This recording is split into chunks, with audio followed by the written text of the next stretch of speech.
তো গত বছরের দুটি ফাইনাল টিম, যে দুটি টিম ফাইনাল খেলেছিল, কেকেআর এবং এসআরএইচ টিম, এই দুটি দলই ভাই গ্রুপ স্টেজের ভাই আজকের ম্যাচে ভাই ভিড়তে চলেছে একসঙ্গে। আমরা দেখেছি যে গত বছর ফাইনালে কেকেআর টিম কিভাবে এসআরএইচ টিমকে ভাই হারিয়েছে। তো ভাই সেটার বদলা কি এসআরএইচ টিম আজকের ম্যাচে নিতে পারবে, সেটাই দেখার বিষয়।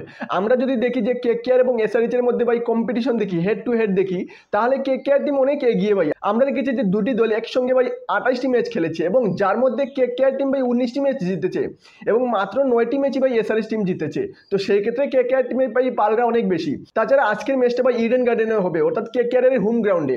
আমরা যদি সেখানে দেখি, যে সেখানে আমরা দেখবো যে কেকেআর টিম ভাই এসআরএইচ এর বিরুদ্ধে ইডেন গার্ডেনে ভাই 11টি ম্যাচ খেলেছে, যার মধ্যে 8টি ম্যাচ জিতেছে কেকেআর টিম এবং মাত্র 3টি ম্যাচে জিততে পেরেছে এসআরএইচ টিম। তো সেই দিক দিয়েও ভাই কেকেআর এর পাল্লাটা অনেক বেশি। যদিও কেকেআর এর বোলিং লাইন আপ অনেক ভালো ছিল তখন এবং ব্যাটিং লাইন আপও অনেক ভালো ছিল, তবে ভাই এবার কেকেআর টিমের ভাই ফর্মটা একটু ভাই অন্যরকম হয়ে গেছে। ব্যাটিং লাইন আপ অনেক বড় হলেও, অনেক লম্বা ব্যাটিং লাইন আপ হলেও অনেকের ফর্ম নেই। দুটি টিমই ভাই এবছর 3টি ম্যাচ খেলেছে। যদিও এসআরএইচ টিম ভাই প্রথম ম্যাচ তারা আরআর এর বিরুদ্ধে ভাই জাঁকজমকভাবে জিতেছে, 286 রান বানিয়েছে ভাই আরআর এর বিরুদ্ধে আরআর এর হোম গ্রাউন্ডে গিয়ে, তবে এই ম্যাচটাও জিতেছে। তবে তারপর থেকে দুটো ম্যাচেই ভাই তারা হেরেছে। আর এই হারার একমাত্র কারণ হচ্ছে গিয়ে ভাই তারা প্রত্যেক ম্যাচেই যায় যে আমরা 250 উপরে, অর্থাৎ 300 রান তো বানাবোই, আর এই 300 রান বানানোর চক্করেই ভাই ওরা কম স্কোরে আউট হয়ে যায়। আমরা দেখেছি যে আরআর এর বিরুদ্ধে জেতার পর বাকি দুটো ম্যাচেই তারা হেরেছে। একটা ম্যাচ হেরেছে এলএসজি এর বিরুদ্ধে এবং গত ম্যাচটা তারা দিল্লির বিরুদ্ধে গিয়ে দিল্লির হোম গ্রাউন্ডে হেরেছে। আর আমরা যদি অন্যদিকে কেকেআর টিমের অবস্থাটা দেখি, তাহলে কেকেআর টিমও সেম ভাই 3টি ম্যাচই খেলেছে এবং প্রথম ম্যাচটি আরসিবির সঙ্গে তাদের হোম গ্রাউন্ডে হেরেছে, তারপরের ম্যাচটা আরআর এর সঙ্গে জিতেছে এবং তৃতীয় ম্যাচটা তারা এমআই এর বিরুদ্ধে এমআই এর হোম গ্রাউন্ডে হেরে গেছে। তো আমরা দেখেছি যে দুটো ম্যাচে তারা হেরেছে, তাদের দুটো ম্যাচেই ভাই ব্যাটিং ফ্লপ হয়েছে। আমরা দেখেছি যে ওপেনিং সুনীল নারায়ণ থেকে রমনদীপ সিং পর্যন্ত কেউ ভালো খেলেনি। ইভেন ভাই কেকেআর এর কোনো প্লেয়ারই ভালো ফর্মে নেই। আমরা দেখেছি যে কেকেআর ভালো করার গত বছরের কারণ হলো গিয়ে একমাত্র ওদের ওপেনিং জুটিটা খুব ভালো খেলেছে। সুনীল নারায়ণ এবং ফিল সল্ট যেভাবে খেলেছে, ওপেনিং শুরু করেছিল, তারপর তো ভাই ওদের কাছে তাবড়তোড় ব্যাটিং ছিল। রিঙ্কু সিং থেকে ধরে আন্দ্রে রাসেল থেকে ধরে রমনদীপ সিং পর্যন্ত ভাই অনেক তাবড়তোড় প্লেয়ার ছিল যারা ফিনিশ করে দিত। এই বছর দেখেছি তাদের ওপেনিং প্লেয়ার, বিশেষ করে সুনীল নারায়ণ ভাই এই বছর সেই মতো করতে পারছে না, 3টি ম্যাচেই ফ্লপ হয়েছে। তাছাড়া ভাই এই বছর কুইন্টন ডিককে তারা ভাই নতুন ওপেনিং জুটি হিসাবে নিয়েছে, কিন্তু এই হিসাবে দেখেছি কুইন্টন ডিকক মাত্র একটি ম্যাচেই খেলতে পেরেছে, বাকি দুটো ম্যাচেই ফ্লপ হয়েছে। তাছাড়া ভাই তাদের ক্যাপ্টেন এজিঙ্কে রাহানে একটি ম্যাচে ভালো খেললেও বাকি দুটো ম্যাচে ভাই ফ্লপ হয়েছে। তাছাড়া রিঙ্কু সিং, আন্দ্রে রাসেল, রমনদীপ সিং কেউ ভালো ফর্মে নেই। ইভেন আমরা দেখেছি যে ভেঙ্কটেশ আয়ারকে ভাই এত টাকা খরচ করে নিয়েছে, কিন্তু ভেঙ্কটেশ আয়ারেরও ফর্ম নেই। তো সেই দিক দিয়ে একটু মুশকিলে আছে কি কেকেআর, এবং কারেন্টলি তাদের দুটো টিমের ফর্ম কেমন সেটা নিয়ে এই কথা বলবো। অন্যদিকে যদি আমরা দেখি এসআরএইচ টিমের ভাই প্রথম ম্যাচে খুব ভালো খেলেছে, তাদের ঈশান কিষান ভাই সেঞ্চুরি করেছে এবং বাকি প্লেয়ারগুলো ভাই অনেকটা সহযোগিতা করেছে। কিন্তু আমরা দেখেছি যে কেকেআর এর তুলনায় ভাই তাদের ফর্ম আছে, কেকেআর এর টিমের তো ভাই ফর্ম নেই, কিন্তু এসআরএইচ এর প্লেয়ারগুলো ভাই বেশি রান বানানোর চক্করে ভাই আউট হয়ে যাচ্ছে। আমরা দেখেছি যে ঈশান কিষান যে দুটো ম্যাচে ফ্লপ হয়েছে, সেই দুটো ম্যাচেও ভাই সে তাবড়তোড় খেলার আন্দাজে গিয়েই আউট হয়েছে। তাছাড়া ট্রেভিস হেডও ভালো ফর্মে আছে, হেনরি ক্লাসেন ভালো ফর্মে আছে ভাই। তাছাড়া এদেরকে ছেড়ে দিলেও আমরা দেখেছি যে এসআরএইচ টিমের ভাই প্রথম 5টি প্লেয়ার যেভাবে তাবড়তোড় খেলে, অভিষেক শর্মা, ট্রেভিস হেড, তারপর ঈশান কিষান, তারপর হেনরি ক্লাসেন, তারপর নীতিশ কুমার রেড্ডি 5 নম্বর তো হলো। তারপর নতুন একজন প্লেয়ার ভাই অনিকেত বর্মা ভাই যেভাবে খেলেছে, গত ম্যাচে দিল্লির এগেইনস্টে যেভাবে খেলেছে, যদিও এই ম্যাচটা হেরে গেছে কারণ সে একলাই খেলতে পেরেছে, বাকি কোনো প্লেয়ার সহযোগিতা করতে পারেনি। ইভেন ভাই তারা 20 ওভার খেলতেও পারেনি।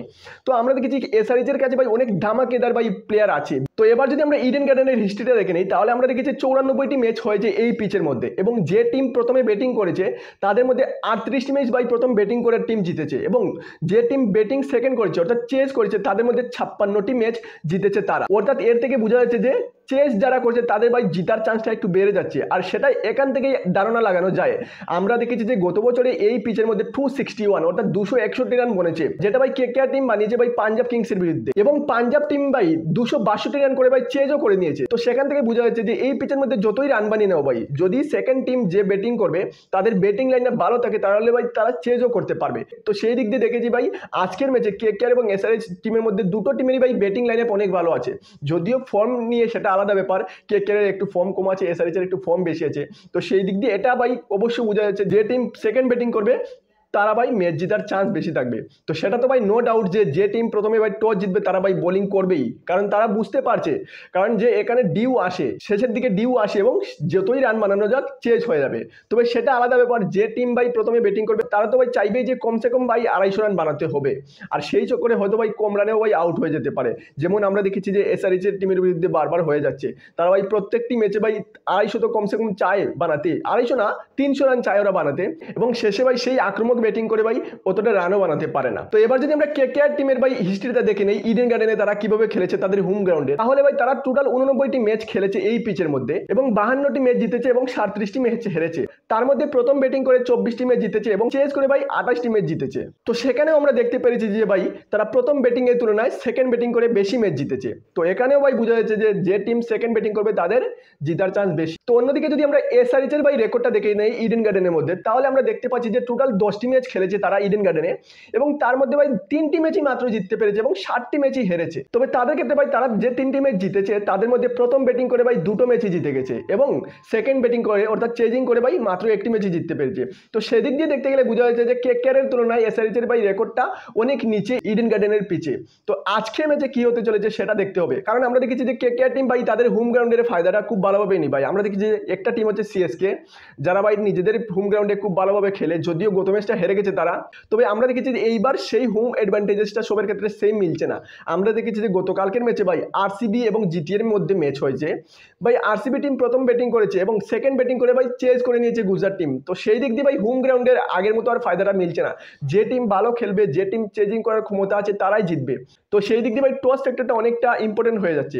তো আজকের ম্যাচে কে জিতবে কে না, তো যদিও এখানে একটু এজ রয়ে গেছে যে দল সেকেন্ড ব্যাটিং করবে তারা ম্যাচ জিতবে, অর্থাৎ জিতার চান্সেস বেশি আমরা হিস্ট্রিটা বা রেকর্ডটা যদি দেখে নেই। তবে আমি একটু অবাক হবো না যে কেকেআর টিম যদি প্রথমে টস জিতে যায় এবং তারা ফিল্ডিং চুজ করে এবং হায়দ্রাবাদ টিম যদি প্রথমে ব্যাটিং করে 250-র উপরে রান বানিয়ে দেয়, তো সেক্ষেত্রে ভাই তারাও ম্যাচটা জিতার ক্ষমতা রাখে, কারণ তাদের কাছে বোলারও আছে। অন্যদিকে ভাই কেকেআর এর প্লেয়ারদের সঙ্গে এতটা ভাই ফর্ম নেই।